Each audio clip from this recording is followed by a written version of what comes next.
And good morning. It is 22 minutes after 7 o'clock. And joining us in the studio this morning from Bristol Law Office, Matt Bristol back with us. Good morning. Good morning, Mike. How are you? Doing well. How was your Mother's Day weekend? It was good. It was good. Took the wife out to the golf course yesterday, and we drove around. The sunshine, fresh air. It's very nice. Good deal. Is your wife a golfer too? Nope. No. Nope. She's the bartender. Oh, nice. She Yep. likes the outdoors and consuming and serving drinks. Well, spending time together. Yeah. Outdoors, yeah. And your Mother's Day? I get it. To me, that sounds like the more fun part of golf is driving the cart around and drinking. To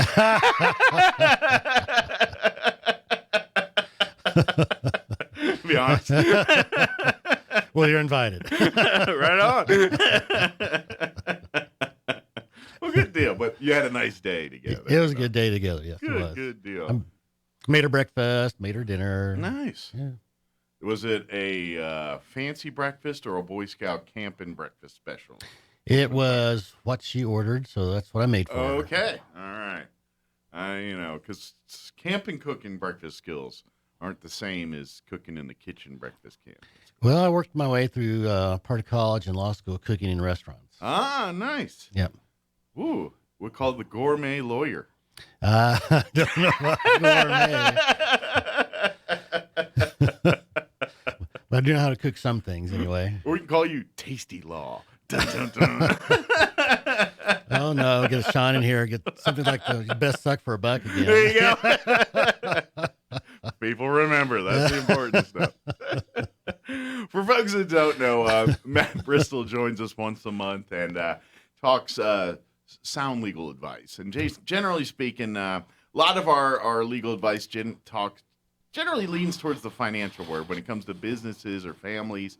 But just a lot of information that if you do a lot of preventative on some of the stuff we talk about, what's the ounce of prevention is better than a pound of pain kind of thing. Oh, yeah. Yeah, that's true. This is a lot of the stuff we talk about is things of that variety here. So, of course, so hopefully you've got a chance to check some of Matt's conversations out with us about some really good stuff. But if you haven't, you can go to our video section, ksvptv.com, and scroll through there and check out some of our previous conversations. There you go. Yeah. But today we're gonna focus a little bit on business and business laws and the types. We all have asset. Everyone knows about asset protection and everything. It probably may not know all the types and things, but they may at least are understanding the concept of it. It's like, hey, you do this to protect some of your money, to keep it either from protect it with taxes or whatever it is. But you do the same thing with your business, but there's legal ways to do that, and then there's illegal ways to do that, and then there's legal ways to do it, but it's only legal if you do it that way, and if you don't do it the right way, you went from being legal to being illegal on that, and that could cost you some money, and could be worse depending on the severity of your discretions and things like that. So. Yep. Gotta watch out for that stuff. Yeah. Well, the most common form of business ownership, I don't know if it's the most common form, but the most basic form, how about that, is called a sole proprietorship. It's where you're in business and it's you, period. The sole proprietor. Yep. Hence the reason. You're the sole one. You're the one and only. I guess the cool part is you get to make all the rules when it comes to your business. You make all the rules. You're in charge. But you are personally liable for the debts of the business because that's how that works when you're a sole proprietor. If it goes belly up, they're going to be on you for the footing the bill for your hook of paying for your expenses and everything else. Not only you, but your spouse is on the hook. It's a community property debt, even though your spouse had nothing to do with the business. Which is, I'm sure, a lot of marriages ended because the husband did something like that, and the wife's like, wait a minute, the business failed. We're losing our house. How does that happen? And that's when that fight started. Yeah, I had one just the other day, and the husband wasn't paying the sales tax to the state and got in big trouble. A lot of times we see people that they don't pay payroll taxes. That's a huge basic error that most beginning businesses make. Yeah, I would think it's no different. Running a business is no different than running your household. Is you got boxes you need to check, when you income, people tax. You set it up to protect your business in certain ways and things, but the concept is still at the end it's the same. Yeah. You got to do these things. Well, you got to have a budget, Mm. and the goal is to make a profit. And so that takes a lot of work of how much if I'm making widgets, how much does it cost to make the widget, the stuff that goes into the widget, the labor that makes the widget, and you got to sell for profit that also pays for the overhead and the utilities and salaries. And it's not an easy job. No. And that's the part where small business runs into, where most business owners, they have the dream of running the business because they love their product or whatever it is that their business is. That's the part that got them in. And then most people have the passion for the product, and then it's time to, okay, how do I distribute the product? How do I market the product? How do I protect the assets and not take them from here and pay taxes on the product? Those are the part you really don't, I just want to open a storefront and start selling things. And that's great. But there's a lot of stuff behind that, which is for your protection too. I know we talk about a lot of the stuff and a lot of these things here, but at the end of the day, it's all, if doing it properly, it's for your protection as well too. Got to pay attention to the day-to-day business stuff, not just the making of the widget, the practicing of medicine or practicing law. You have to look at the day-to-day business stuff of making ends meet, having a budget. And a lot of people that are interested in that. I know there's a lot of young lawyers that start out in their own office, and they just don't want to do billing because they think that's beneath them or they're not into it. And they do a lot at med school. Oh, money's beneath us. We don't talk about money. Well, if you're going into business, you need to talk about money. Sure. You need to have a budget. Yeah, because at the end of the day, if you think about it, it's your money, your business. Why would you trust someone else to handle that part? You know what I mean? You're right. I mean, absolutely. Obviously, when we talk about asset and help and everything else, but for you to just completely say, I care about my business and my product, I let someone else handle the money. And it's like, yeah, but if you don't know what's going on, how do you know they're not taking you to the cleaners? Well, that's right. Nobody watches your money like you do. Yeah. And we see that a lot. There was cattle baron. They turn their money handling over to somebody. And how many celebrities that make gazillions of dollars find out they're broke because they had some money person, mismanage all their money, and next thing you know, how many, the Kevin Bacon pyramid schemes and all the stuff, not him starting it, but him a victim of it. I mean, how many times do you hear those kind of stories? And, we all be like, poor millionaire lost $1 million. Yeah, but ask that millionaire how it feels about that. It's pretty rough. But it's no different with your business. You need to have your nose and your brain into that, or someone might be taking care of the way you thought they were taking care of. Yeah, it's quite common for us to get calls at the Bristol office, and somebody's interested in a bankruptcy, and so we'll say, well, okay, we do personal bankruptcies. Oh, this is my business, not me. And it's like, and I'm thinking, yeah, you just think it's your business, not you. Why don't you come in and let's talk? And sure enough, it's, well, how come the sales tax wasn't paid? Well, my bookkeeper was supposed to do that and didn't do it. I said, well, you're on the hook for it. Yeah. Congratulations. Yeah, your bookkeeper's not going to be dinged for it. You are. Yeah. Yep. So after the partnership, or after a sole proprietor, probably the next step is a partnership. Okay. And the partnerships are dangerous. It's like being in a marriage. So if Matt and Mike are in a business partnership, Matt could go out and run up all sorts of debt in the partnership name that Mike knows nothing about. Sure. But Mike's liable for. Just as responsible, and there's not going to be a court in the land that won't get you off the hook on that. Yeah, it's a dangerous form of ownership. Very dangerous. Now, you may get lucky with your partner and be able to sue them in court, but odds are that they have the money, and you know what I mean? It's just, if you got that scenario to begin with, odds are can't get blood from a turnip. You know what I'm saying? There's no money there. Well, if your partner was dishonest enough to run up all this debt without discussing it, they're probably gone. Yeah, exactly. They're out of there. Yeah, but you're right. You have to, it's inherent full trust in somebody else to do that, which is great if you pick the right partner to do that. But if how many times does that go south every time? Got to be very, very careful. Yep. And then, a lot of people are LLCs. We see a lot of LLCs these days. Mm-hmm. So an LLC stands for Limited Liability Company. And it can have one member or it can have multiple members. So originally it was designed for a bunch of us want to buy the JP White building, but no one's got enough money by themselves. Gotcha. So we pool the money together, and our liability for the business of buying the building, our liability is limited to how much we contributed. Gotcha. Because the LLC is a business entity that now owns and runs the building. Gotcha. So our liability is limited liability company. When you have a multi-member LLC, you have what's called an operating agreement, and you have a manager. Mm-hmm. So basically the LLC protects you, and like you said, say the business goes belly up, you're only on the hook for the worth of it that you invested into it initially. Anything outside of that is not something you're responsible for recouping if you do your LLC right. Is that the way that's what we understand and how the LLC works pretty much? Yeah. So we're talking, a multi-member LLC to buy the building, and we don't get enough tenants and can't afford the payments on the building, and it goes south. And so the members walk away. The members, the owners of the limited liability company walk away. So that's in that scenario.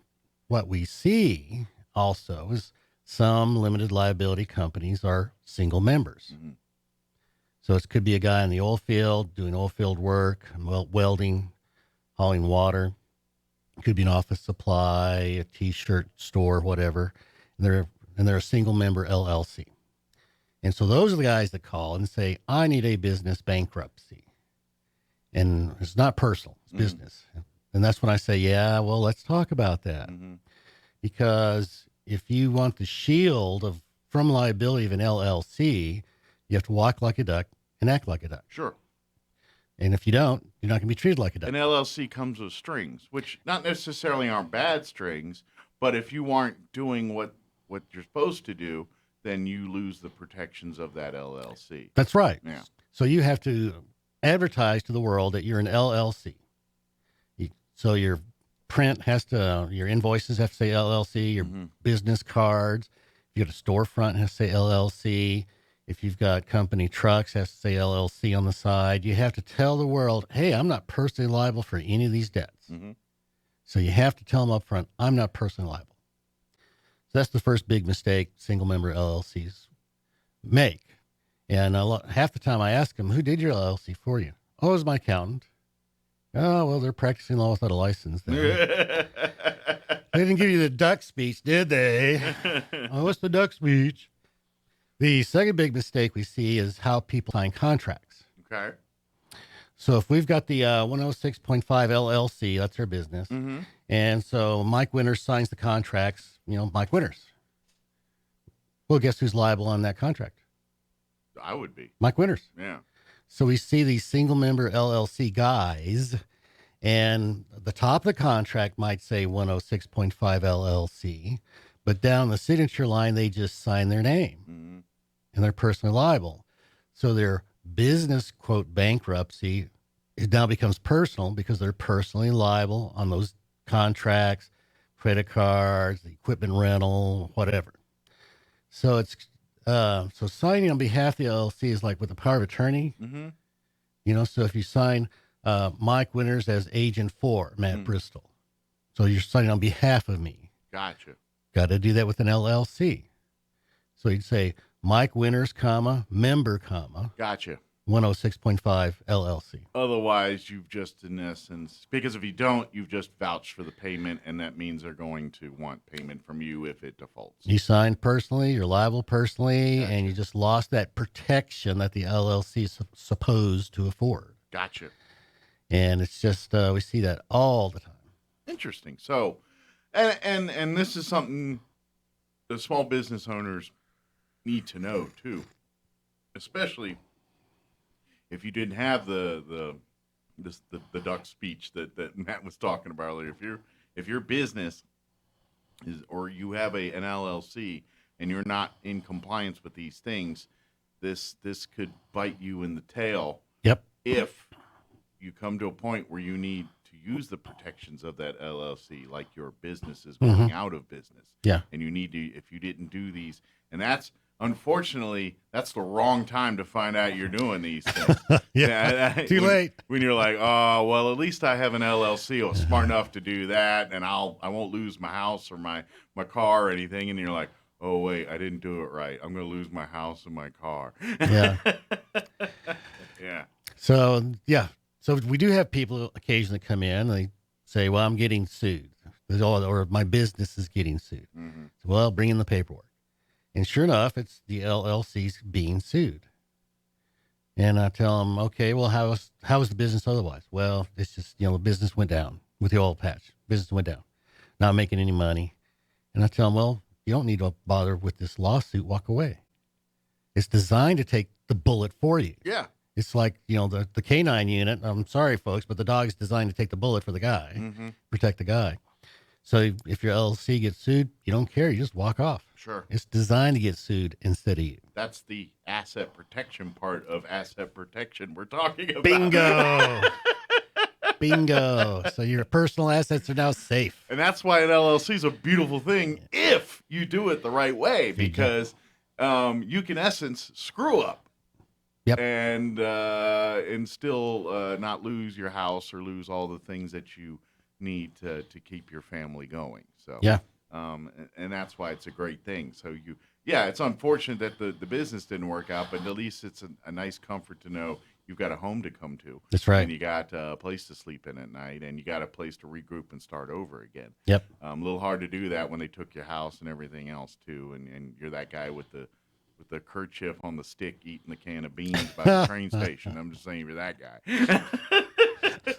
Well, I won't get that bad. Of course, there's a generation of kids that have no idea what we're talking about. That's right. It's like, oh man, that was the official symbol that you were down on your luck, because you got a stick with a kerchief hanging off the back, and you're riding the rails with a can of beans. That was the official. I am a bum. Hobos, we used to call them, yeah. Yeah, exactly. Yeah. But seriously, all jokes aside here, if you're a business owner and you have these LLC, make sure you know all these rules. Make sure, if no one explained this to you, maybe give a phone call to Matt in his office and sit down and say, hey, I'm under this and this. Am I doing it right? What am I doing here? Okay, I'm not in compliance. What do I need to do to get in compliance? And corporations have the same duck speech. Mm-hmm. So if you have a corporation that you want to be liable for the business and not you, the word Inc. or corporation has to appear on your letterhead, advertising, invoices, checks, all that kind of stuff. If you got company vehicles, it's got to say Inc. on the side. You got to tell people you're not going to be personally liable. Gotcha. So it's like, so Mike Winters goes into the office supply and says, I want to open up a charge account. Mm-hmm. Oh, great. What's the account? Well, it's 106.5 Inc. Now the office supply can say, oh, now that we know you're not going to be personally liable, we're going to treat you differently and require personal guarantee. So that's why you warn them up front. Mm-hmm. So folks, if you're a vendor, if you're the office supply, and somebody comes in and wants to open an account that says Inc., big clue, hello, they're not going to be personally liable. Sure. Oh, yeah, if that business goes belly up, you ain't getting paid. You ain't getting paid. So you get a personal guarantee. Mm-hmm. So the corporation, you have to sign on behalf of the corporation, just like the LLC. The other duck speech with the corporation is every year there has to be an annual shareholders meeting. There's going to be minutes of the shareholders meeting. The shareholders elect the directors. The directors have a meeting. There's minutes of the directors meeting. Proof that the business has a transparency factor to it for all people involved in the incorporation. That's part of being a duck corporation, is you're required to have these annual minutes. And guess where everybody screws up? Mm-hmm. They don't have the annual minutes. That makes sense. So if you're not acting like a duck, you're not going to get that duck protection. So even if there's two people in the corporation, you better have a meeting. Yep.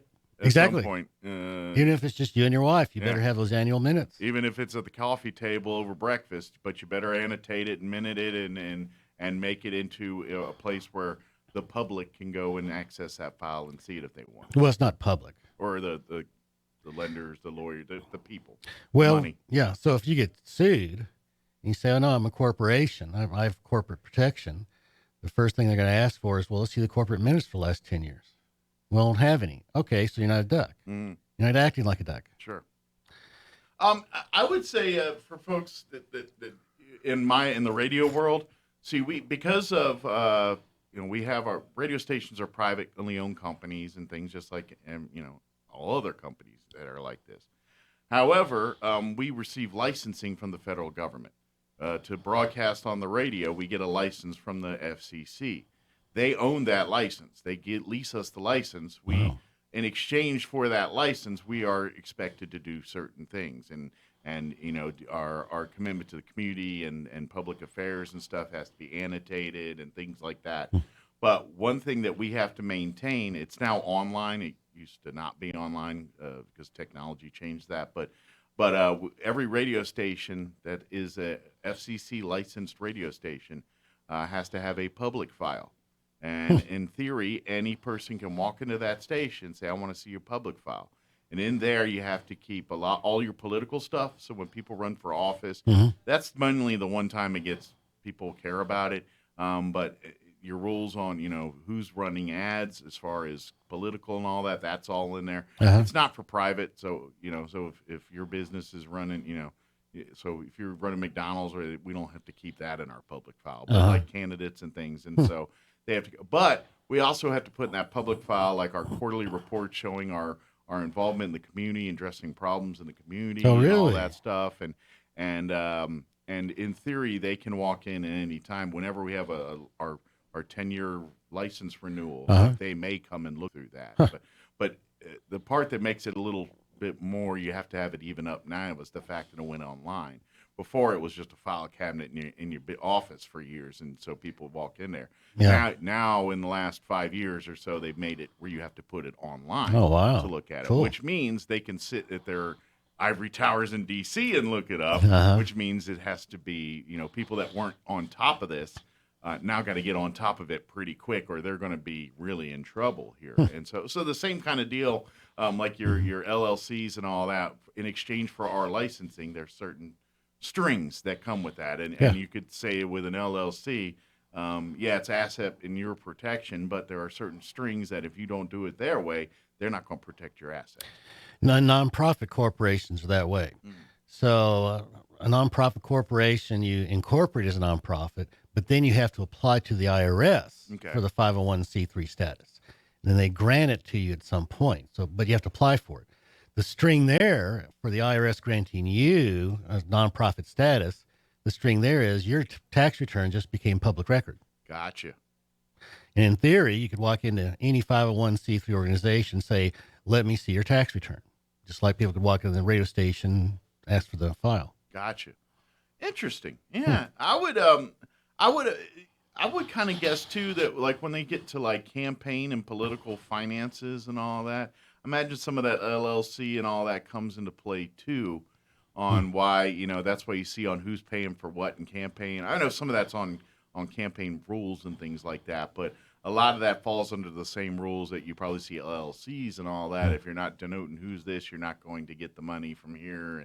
And I imagine the political world deals with a lot of that stuff. I'm not sure how that political stuff works at all. I know it's very just from my radio side, the same kind of way. If we take one race on a certain level, we take all candidates, and we can't reject federal commercials for federal level races. State level we can reject, but we have to reject on down, but we have to reject by position. So we can't say, all right, Governor A, we're going to take your ads. Governor candidate B, we're not going to take your ad. We can't do that. We could say, we're not going to take governor race ads, sorry. But we can't take yours and not yours. Not this person. Well, I think that's fair and democracy. Yeah. And the radio station is a form of communication. Sure. And I think a lot of lawmakers are finally getting around to the fact that Facebook is a utility, basically, like the radio stations and TV stations, and they need to be more fair and balanced. It's the Wild West on that side of things, too. So far. And I would guess too. So let me, maybe that's maybe we could do that next time. I just saw the time. We got to wrap this up. But Okay. but maybe for next month we do a like the when it comes to your asset protection versus like internet versus like some of those rules and things like that, where like we talk about here, you have certain rules for this, but when it comes to the internet side of things, and how we talked about earlier, how the wild west of the internet doing, maybe we talk about what's the difference between running online versus brick and mortar businesses and some of those financial legal things you need to notice at it. And like for instance, and I think I've talked to you about this, when we're a radio station that gives out music, Right. how we pay for music on the radio is different than how we pay for music you hear on the computer. We have to pay different licensing for that because of the rules on who gets paid under that license. So like a radio play, you hear a song on the radio, the person that wrote the song and the record label gets a cut every time you hear that. Sure. The artist does not. Oh, really? Unless the artist wrote the song. Okay. Wow. If the artist didn't write the song, the artist don't get no money. Wow. The artist made all their money in concerts and touring and things like that. On a digital internet, if you go to listen to that same song on Spotify, now the artist gets a cut because the way digital online, when they set up who gets cuts of money and how they set this up, the artist was included. They fought to make sure that when digital licensing came into being a thing, they're like, no, we want to be in on it this time. You screwed us on radio. You're not going to screw us on digital. So is that a artist is screwed by the production company, the record label company? Yeah, so, they get their cut. And so there's a contract that says, and if we put your music on the radio, we get paid. The artist doesn't. And you also that also comes into play on why you've seen a much more blow up of music on the internet, where they've really cut out some of the record label guys because of this. Yeah. And so now, if you've got the equipment, you can, in essence, you can get an audience online. You can make a millionaire. That's all these YouTube stars. They didn't have to go through a record label because they got the equipment. They've got their own way to get the media out to the masses, and they cut out the record label. Yeah. And so interesting. Yeah, it's a neat little thing. So, but anyway, that's kind of, maybe we talk a little bit about some of that kind of stuff. We'll talk about that some more. Yeah. If you have any questions about anything we're talking about here, if you're thinking about owning a business and or you start a business, or you've started a business, or you're thinking about starting a business, and I know we all love it. I get it. You're like, oh, I can't wait till I'm my own boss and I'm going to be making this product that I've grown up loving, and you know what I mean. And you think, oh, and the rest, and the rest, and they live happily ever after. You think of that kind of thing. It's like, no. There's more to it than that. There's still a life. You have to be an adult about these other things here. So please give Matt a call if you're up front. Yes, give us a call. Before you turn the open sign up on the front door there. Let's have the conversation and make sure that your business is truly set up to turn that open sign there. Yep. And if it's not, let's get it there. Let's get you protected and fully understand, because that's the worst part. Thinking that you've got all this asset protection, and because you didn't read the fine print, so to speak, and thought you were doing it wrong, and you end up losing all that protection, because you don't find out that information when you're good to go. You find that information out when you tried to apply for said information. You know what I mean? When you tried to take advantage of the asset protection, that's when you found out you did it wrong and they're not going to protect you from it. Yeah. So come get the duck speech up front. Absolutely. Not after the fact. BristolLawOffice.com is probably the best way to get a hold of you right now with COVID and everything else. Well, we're doing some in-person interviews for the people who want that. For the people who want to stay home, we do telephonic interviews. Okay. So, or if people are out of town, we do out-of-town interviews by telephone. Sure. Whatever they're comfortable with. Sure. So just popping in nowadays, you might want to just go ahead and call, or like say, go to the website and get an appointment. Yeah, the building here is still locked down, but you can call us 625-5284 or BristolOffice.com, either way. And please, if you're not 100% certain on what you're talking about on any of this stuff, please make the phone call. at worst, call the office and they schedule an appointment and talk with her 5 minutes. Say, you know what, you're good to go. Don't worry about it. I'd rather have you do that and know rather than you go in there, do your thing, and then because you thought you had all your ducks in a row, your ducks weren't in a row, and that's going to burn you later because that one duck was out of place.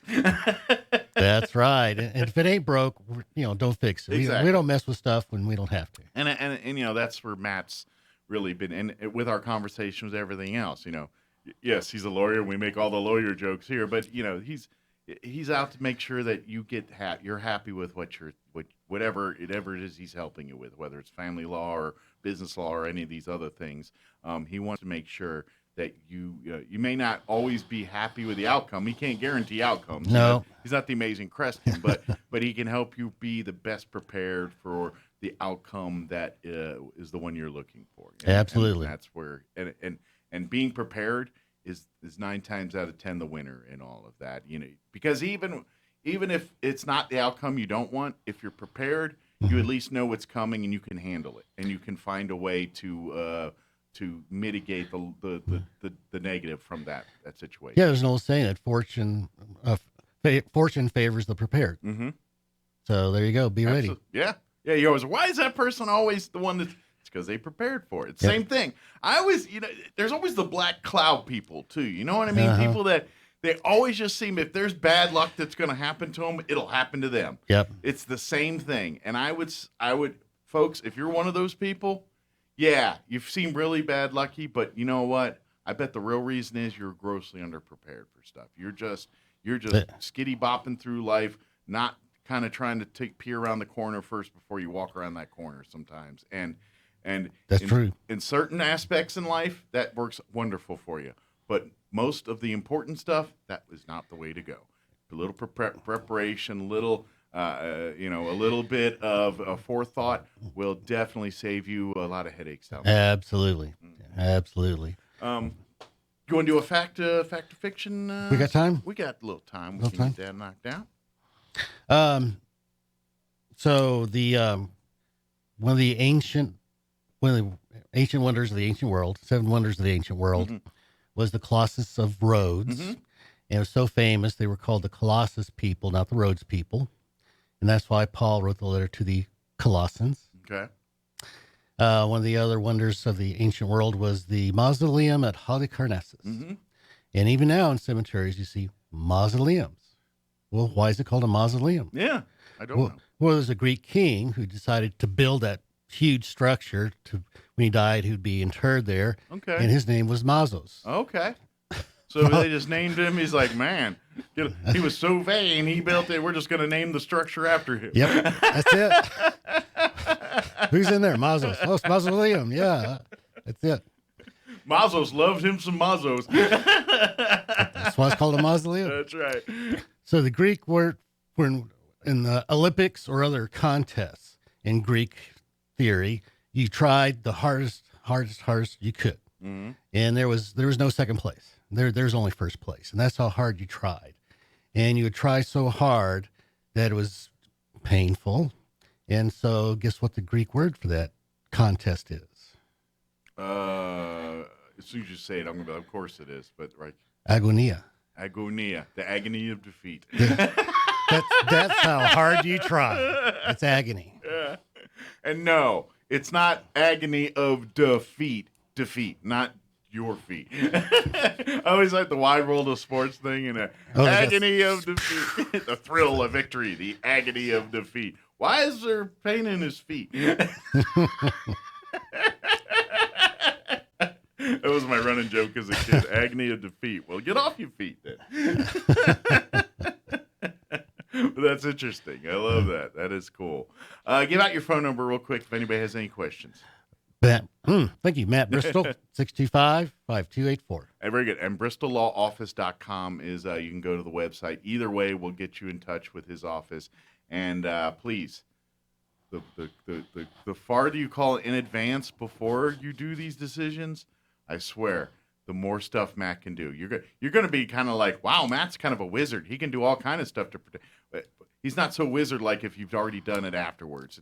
Now he's more of a, how can I keep you from not getting in too much trouble? Yep. At the beginning he can set you up, but please talk to Matt. Please, if you're, married couples. I mean, I'm telling you, I know he's a lawyer talking, but if you want to set up a conversation to talk about what some advice, things like that, to set our marriage off on the right foot on some of these legally, he'll be happy to have those conversations. Absolutely. So, we get it all? I think so, Mike. I enjoyed it very much. Well, thank you, Matt. Do appreciate it. We'll see you here next time, and hopefully a month from now we'll start talking about more things happening and outdoors, and maybe even some Boy Scout stuff outside too. Maybe so. Cross your fingers. Well, thank you, Matt. We'll see you next time. Thank you, Mike.